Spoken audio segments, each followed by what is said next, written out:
Greetings and welcome back for a special update of Prophetic Forecast. It's kind of a first-time trial run, if you will. I've heard from a lot of you saying, we need this every week, we need this every 2 weeks.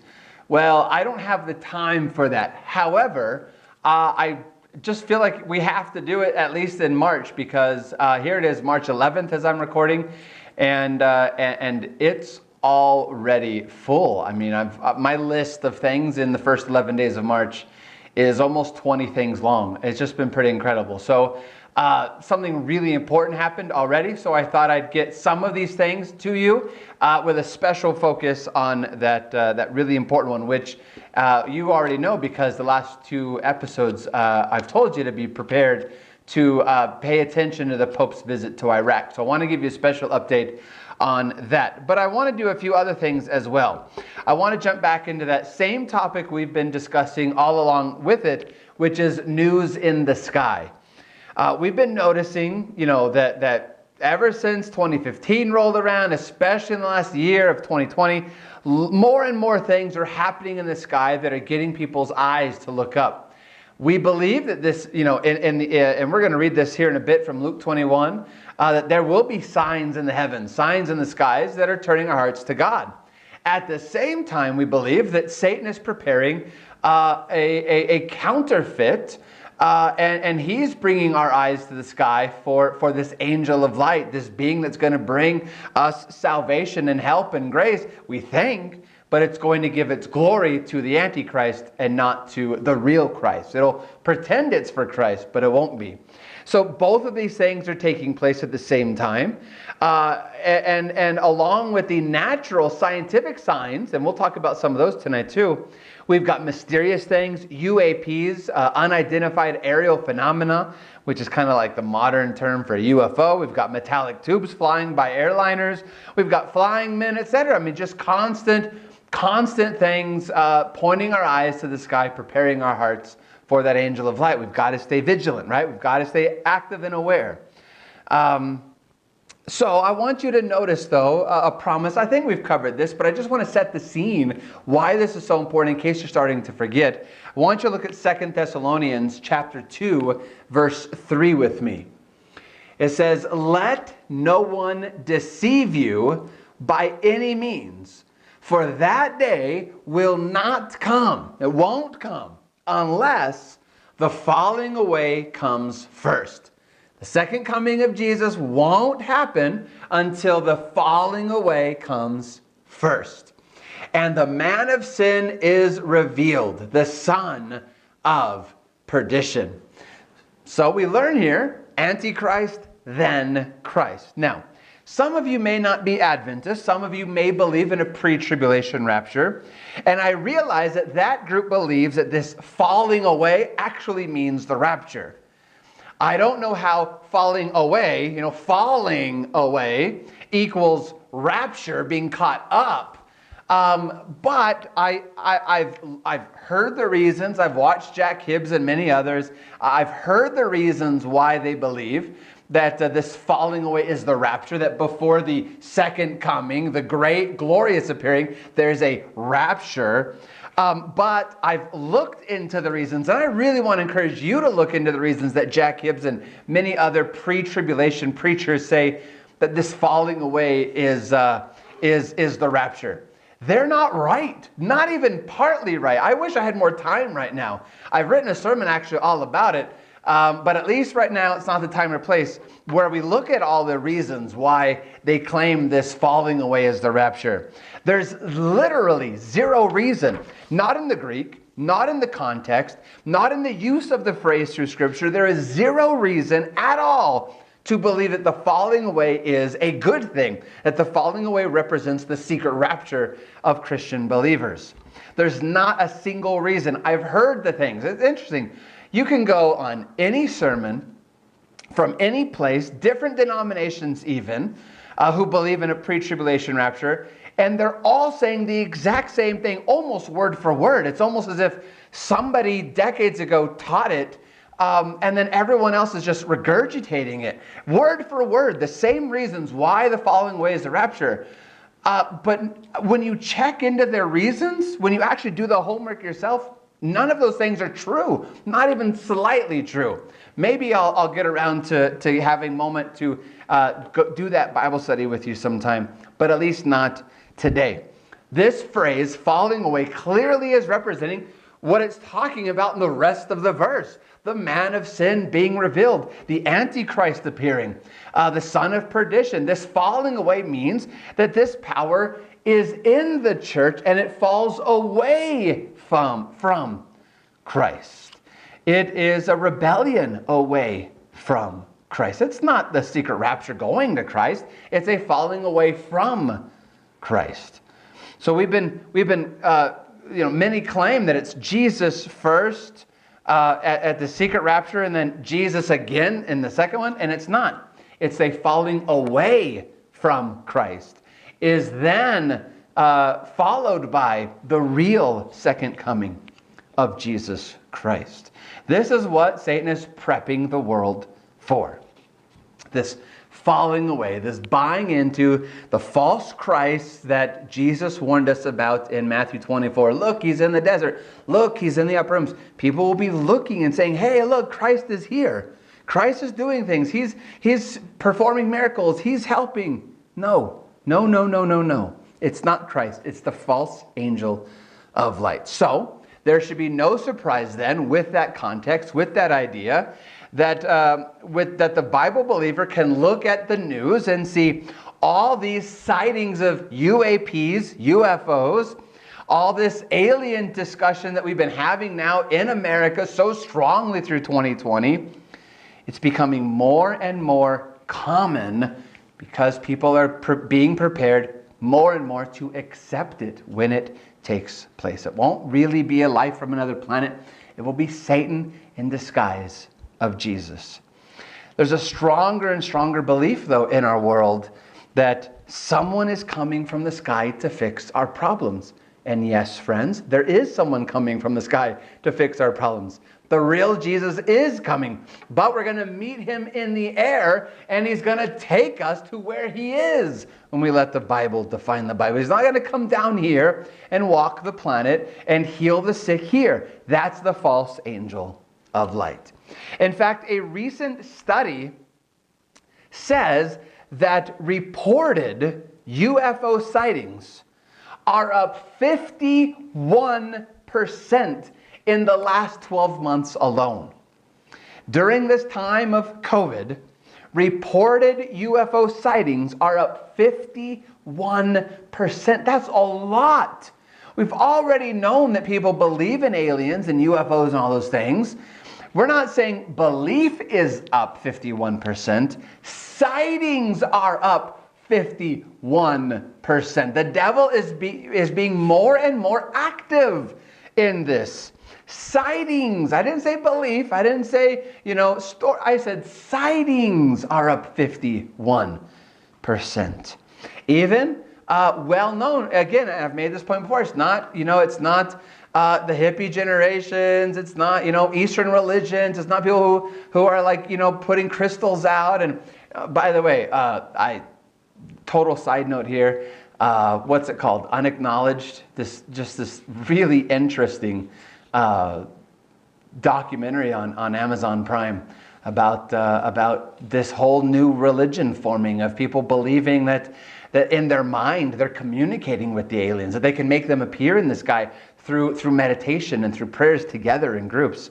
It's scary stuff. But it's not just them. It's not guys in their basements with tinfoil hats. It's not just hackers, well-known people. Popular people, it's now becoming the cool thing to say that you've had a sighting or to have a sighting. I don't mean to imply that they're lying. I think these sightings are up. Satan's becoming more and more active. Take, for example, Baker Mayfield, the quarterback, very popular quarterback of the Cleveland Browns. few days ago, he and his wife apparently had a sighting of a UFO. Here's what he tweeted about the event. He said, almost 100%. Em and I, his wife is Emily, Em and I just saw a UFO drop straight out of the sky on our way home from dinner. We stopped and looked at each other and asked if either of us saw it. A very bright ball of light going straight down out of the sky towards Lake Travis. That's in Texas. Anybody else witness this?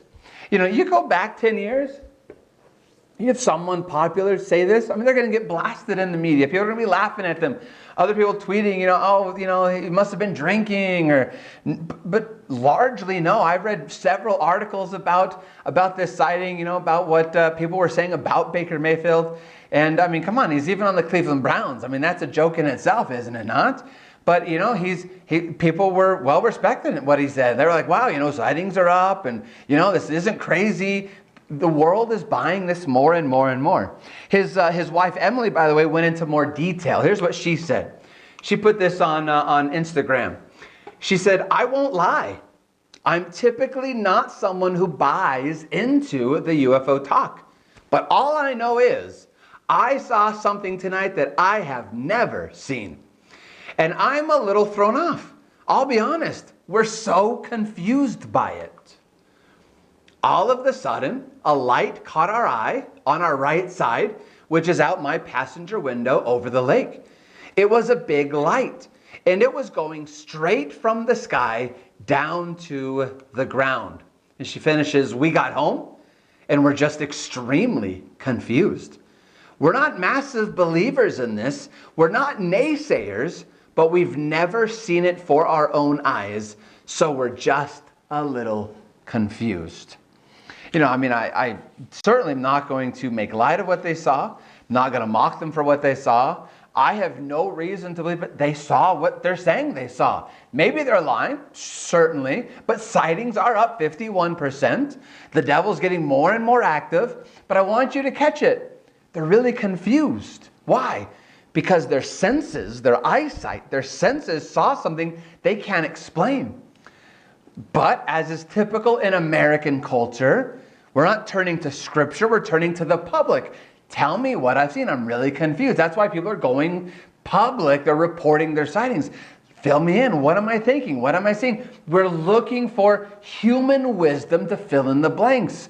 I saw something that I can't explain. Help me understand is really what the world is saying to each other. Help me understand. We're putting our heads together rather than going to the Word of God.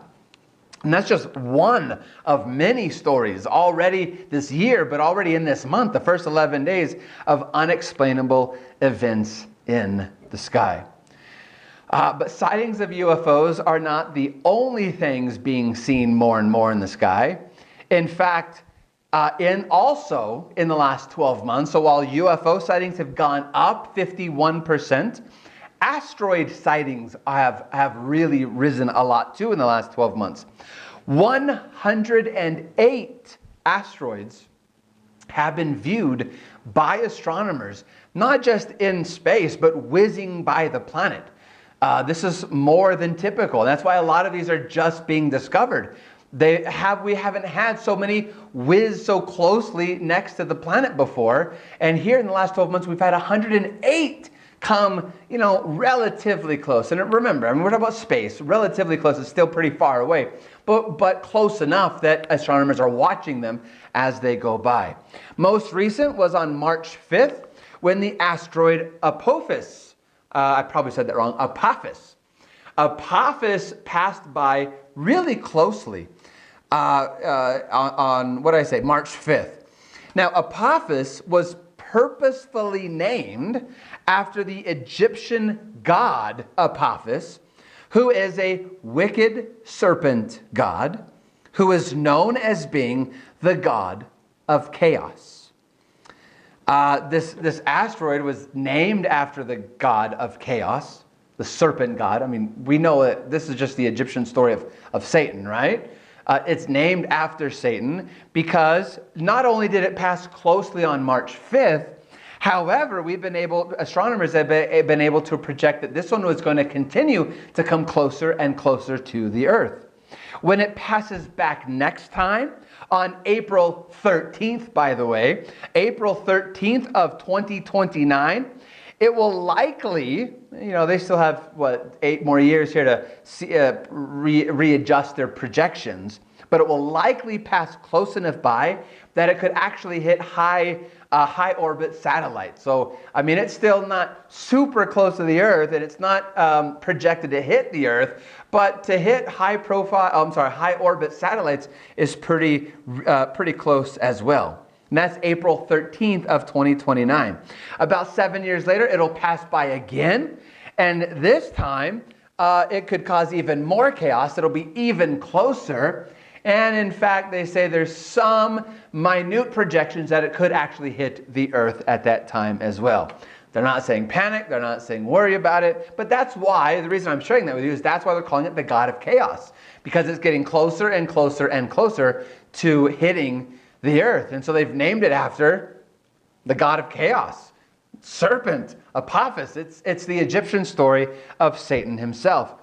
In fact, the scientific name, the label for this asteroid is 99942 Apophis. And I wonder, this is not the mark of the beast. I'm not even going to hint that it's the mark of the beast. But I wonder if 999 was chosen purposefully to kind of represent a 666 in chaos, right? Upside down, a God of chaos. And here you've got this almost in plain sight, this hidden 666 in it. It's not the mark of the beast, but I wonder if it was purposefully chosen that way to kind of represent, Satan himself, or the mark of the beast. Pretty interesting stuff, and we'll have to pay attention. I hope Jesus comes before April 13th of 2029, but if not, it'll be interesting to follow up on that in our prophetic forecast when Apophis comes back again.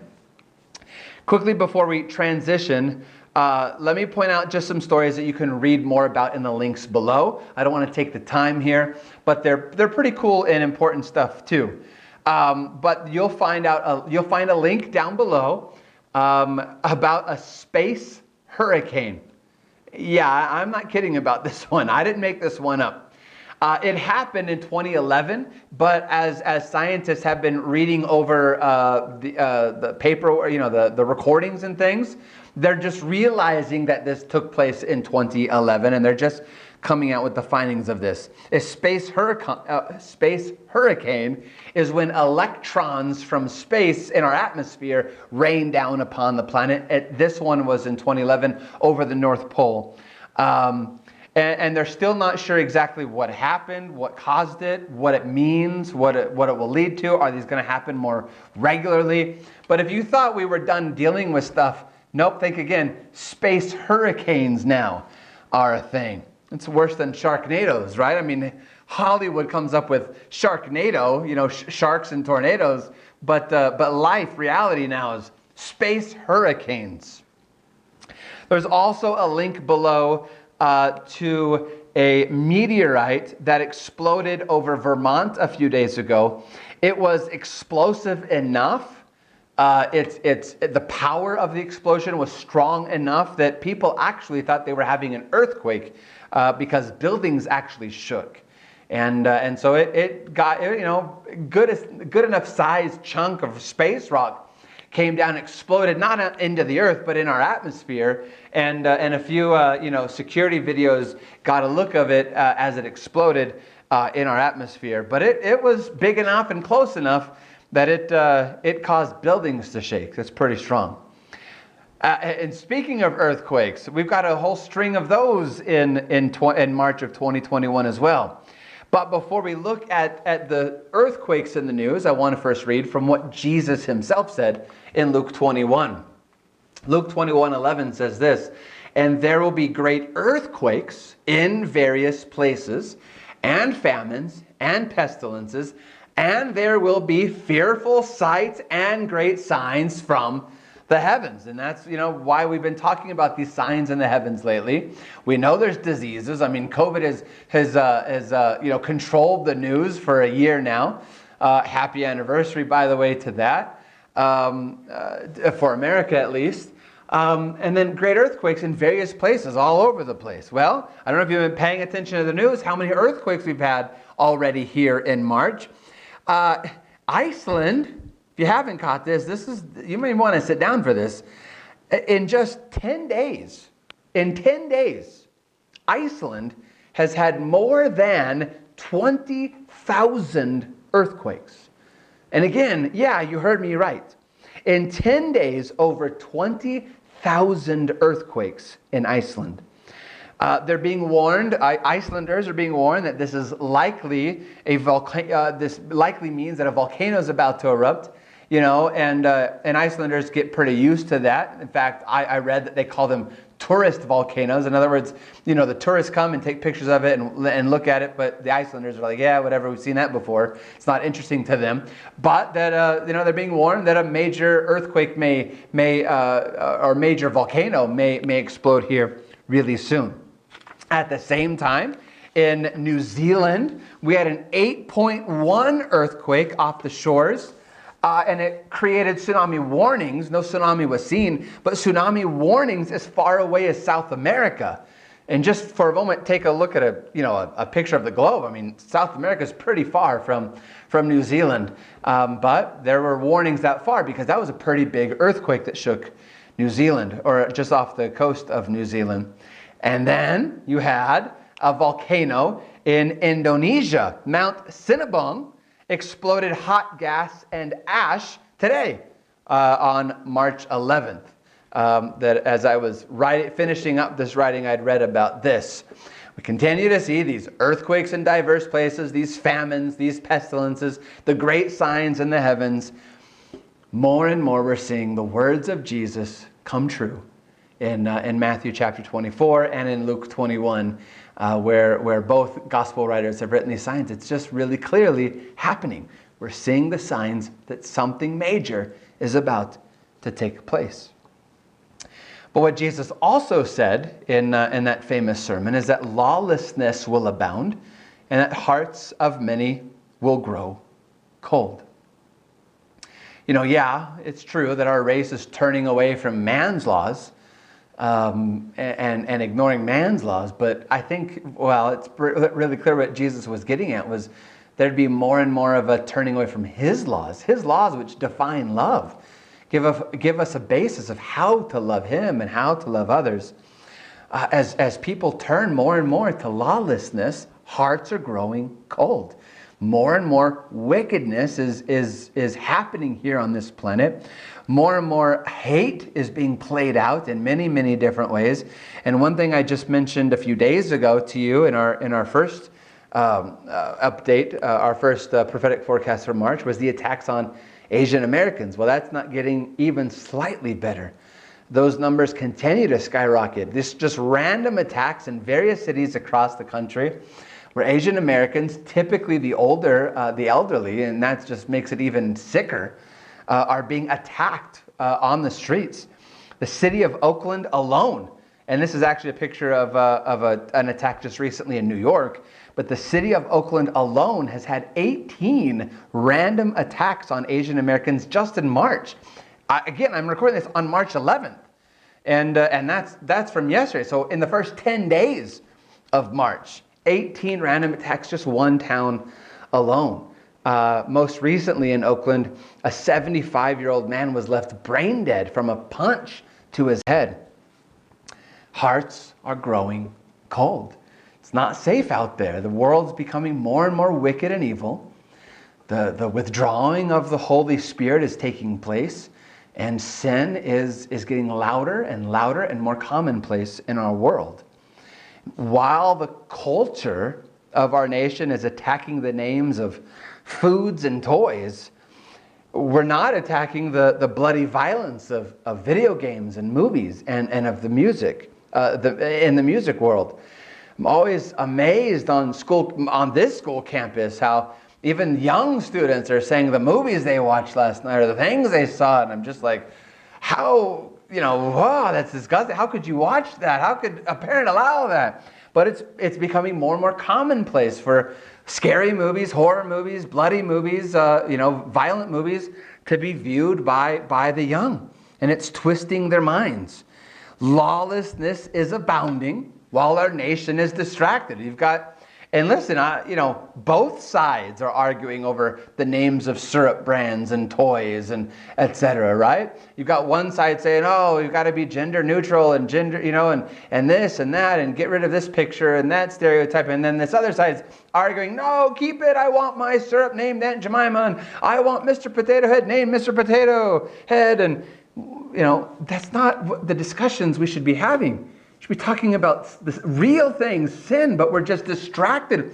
Both sides, stop it, will you? Please, if you're one of these people, stop arguing over Mr. Potato Head. I don't care what the toy, no Christian should care what the toy of or the name of the syrup or the rice is. We should point to the real issues in our world. Washington, D.C., a 12-year-old boy here seen on security footage. 12-year-old boy committed 4 armed robberies in one night, taking vehicles. 4 other teens here in March committed armed robbery of an 82-year-old woman by hitting her in the back of the head with a gun, and they took her car. But hey, if you would rather talk about Mr. Potato Head, I don't know what else to do. This world's falling apart. Lawlessness is abounding. Hearts are growing cold. I can't believe that anybody's going to waste their time on either side arguing about the name of a toy when our youth are being attacked by Satan and we're just sitting back and allowing it. Christians need to stand up for what is right. It's not about a toy. It's about the truth of God's word, the love of Jesus, and promoting that to our youth. We've got a bigger job to do than arguing over these silly things. All right. Why don't we get to, though, the big event so far in March, and that is the big topic of the Pope's visit to Iraq. Here's some thoughts that I've had as I digested it and read a lot about it, different personalities, different political sides, different views, different denominations as they've talked about it. It's pretty clear that the world is marveling after the beast. However, I'll let you know that some other major events have taken place. There will still be, at the end of the month is our usual routine. And so we will have a prophetic forecast for April. And we're going to talk about some important things that have already taken place in March, plus whatever else is still going to happen over these next 20 days or so. The European Union is possibly looking at making Sunday a day off.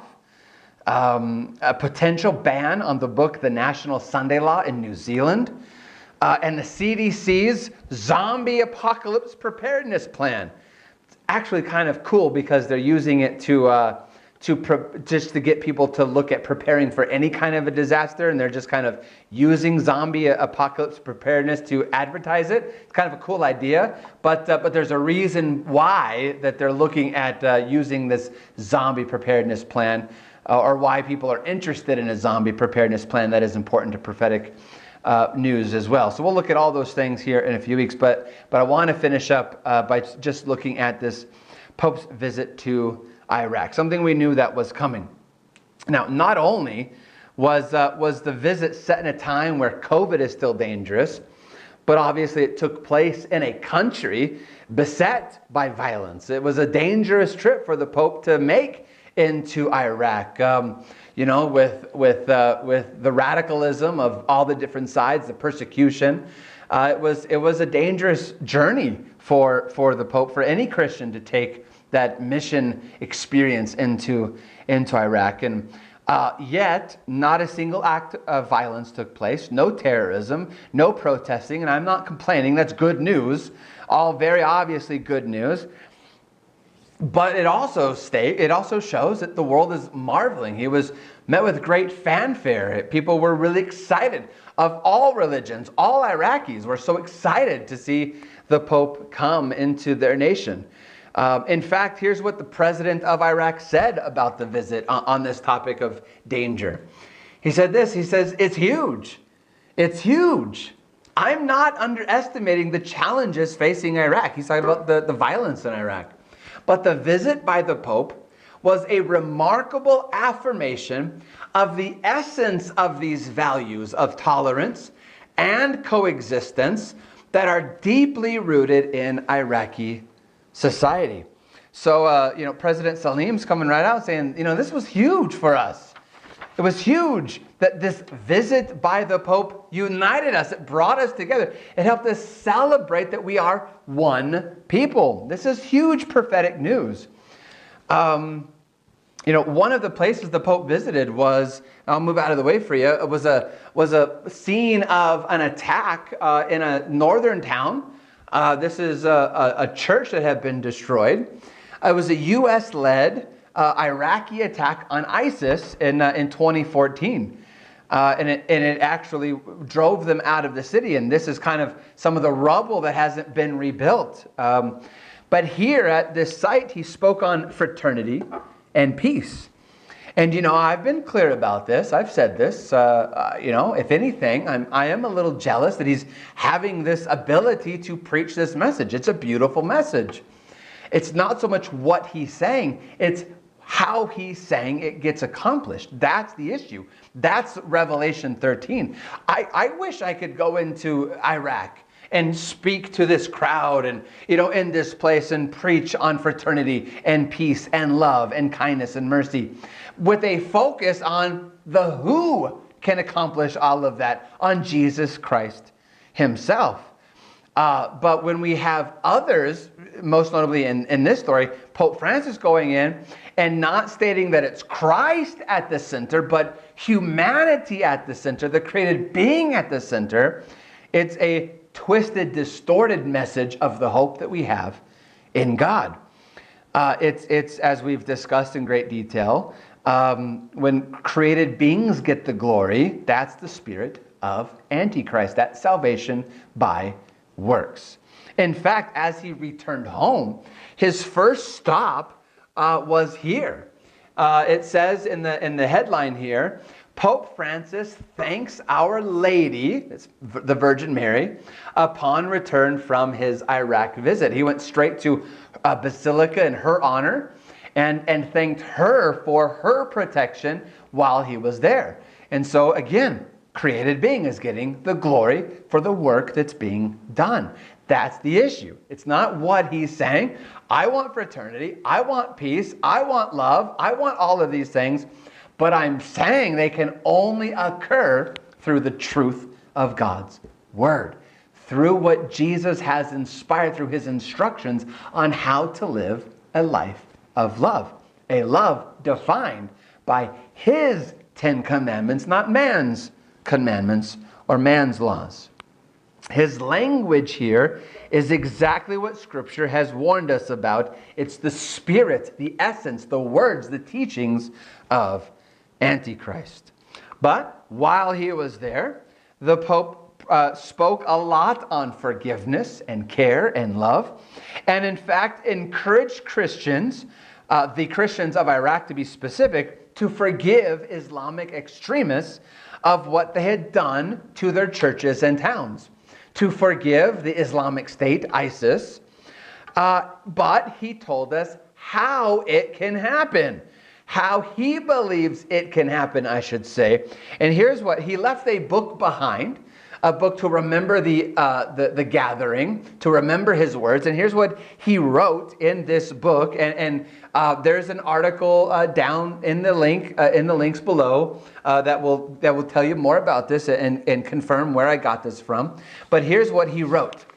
He said, from this church, that one we saw, that one in rubble, from this church, destroyed and rebuilt, a symbol of the hope of Karakosh and of all Iraq, I ask of God, through the intercession of the Virgin Mary, the gift of peace.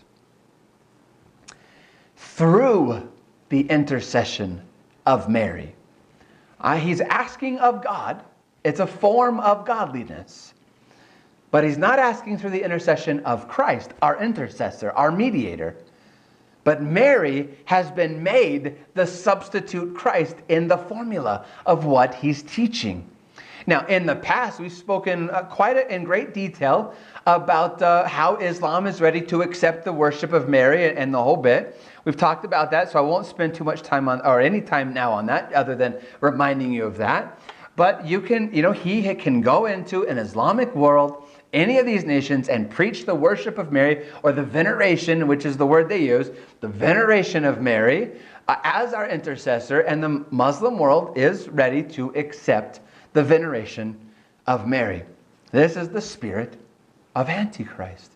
This is what is being done and being taught in this idea that created beings have become our intercessor, whether that's the church, the priest, the pope, or Mary herself. However, maybe the most important topic to come out from this trip was when Pope Francis visited with the Grand Ayatollah Ali al-Sistani. Now, if you don't know, the Ayatollah is the leader of Iraq's Shia majority, a large group of Islamic believers in Iraq. He's Iranian. Or at least I should say, he was born in Iran, but he leads Iraq's Shia majority, and he's very, very revered, very adored as a spiritual leader in Iraq. In fact, other Ayatollahs are very jealous of him, and I've seen many places say that that's why he visited Iraq and not Iran or other places where there's other Ayatollahs. This Ayatollah is very progressive, very liberal in his thinking, very peaceful, very kind. He's got great messages. Again, what he's saying, it's the how that's the issue. But he is very revered, very, very, very loved and respected in Iraq. Now, because of that, as part of their tradition, the Ayatollah rarely sees visitors, and even more rarely appears in public, because there is kind of a godlike influence of him, a spirit around him within the people. He's very mysterious, so people kind of feel like this presence. So when he does make those rare public appearances, they're big news. But even rarer than both of those events, even more rare, is standing when someone approaches him. The Ayatollah never stands. To stand shows either an equality between the two, or that the Ayatollah is excited to greet someone, which means that that person's greater. So the Ayatollah never stands when someone comes and presents himself to him. And yet, as this Pope entered, the Ayatollah stood and greeted him. Now, there's no picture of it, unfortunately, but notice the tweet of Mohammed Leela. Now, Leela, if you don't know, is a world-renowned international correspondent, and catch what he said about the moment the Ayatollah stood in the presence of Pope Francis. Mohammed Leela says this, Leela, today, two of the world's most powerful men, Pope Francis and Ayatollah Sistani, met in Najaf. Sistani, who is reclusive, rarely leaves home, and stays seated during meetings, did something he's rarely done. He stood up to greet Pope Francis at the door. And he says, not my words, he says, the symbolism is huge. Friends, the symbolism is huge. But not as Leela understands it. The world is marveling after the beast.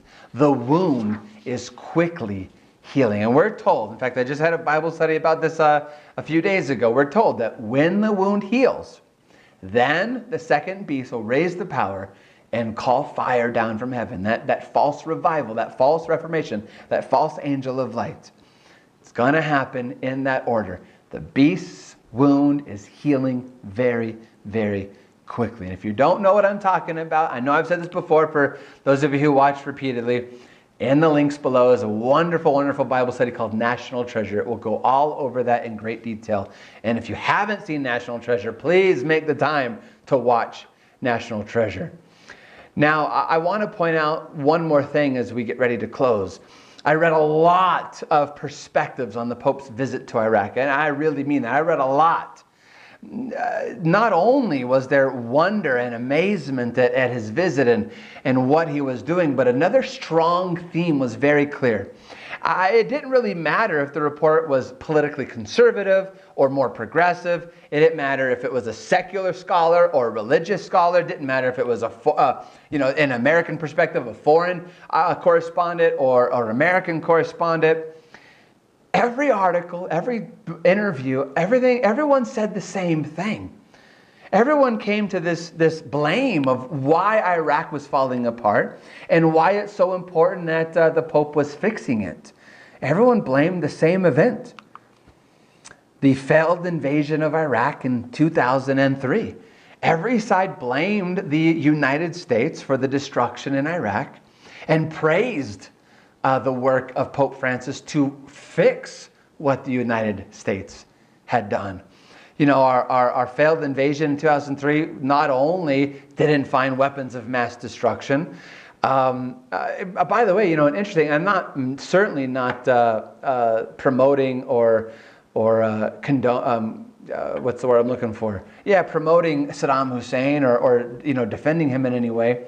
But I read in these articles that Christians actually enjoyed more freedom during his reign of terror. I mean, he was a bad guy doing lots of bad things, but Christians actually prospered in his nation during the time and had more freedoms than since then. And they were saying that for Christians even, America's invasion in 2003 was terrible for Christians because it gave birth to ISIS. And ISIS came through and murdered and persecuted many, many Christians. And of course, as we saw, made a lot of rubble out of churches. So everyone was saying, the Americans ruined so much for Christianity. They ruined Iraq. But here's the Pope. He's come to fix it.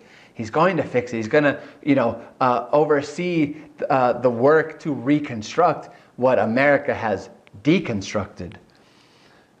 Every side made that point, that the Pope was fixing the mess left behind by the United States of America. And that, my friends, if you've been paying any attention, has been a strong theme ever since 2015, when the Pope appeared before a joint session of Congress. It's a shared theme. He came and he said, this is how you do it. You've got to put the human at the middle. You've got to love and care. And he saw these things, and it was the spirit of Antichrist. It was good words. I've said it enough. Good words, but at the end, it's got the how to do it is the spirit of Antichrist. Our nation rejected it. Our nation went divisive, and our nation has been broken ever since. And I've been telling you, the Pope's going to be able to say, I told you so, you should have followed me. Well, now the world is saying it. Now the world, all over the place, the media correspondents all over the world, both sides are saying, yeah, this Pope can fix what the United States is ruining. It's a shared theme. People are saying, they don't realize that they're fulfilling prophecy by what they're saying. But what they're saying is, the second beast of Revelation 13's got to follow the first beast of Revelation 13. Prophecy is being fulfilled quickly. Friends, hang on. There's much more to cover. Like I said, we had just so much to cover. I didn't want to wait till the end of the month and have this 3-hour presentation. Maybe this will inspire me. If you really want, every 2 weeks, go hit that like button. That's one way of voting for it, and letting me know that you want it every 2 weeks. I can't make that promise, but at least I'll make the promise that I'll see you again in 2 weeks as we wrap up March for another prophecy update. But until then, stay focused on prophecy. Watch as things unfold. Keep your eyes upon Jesus in this time and see what He has in store for you today.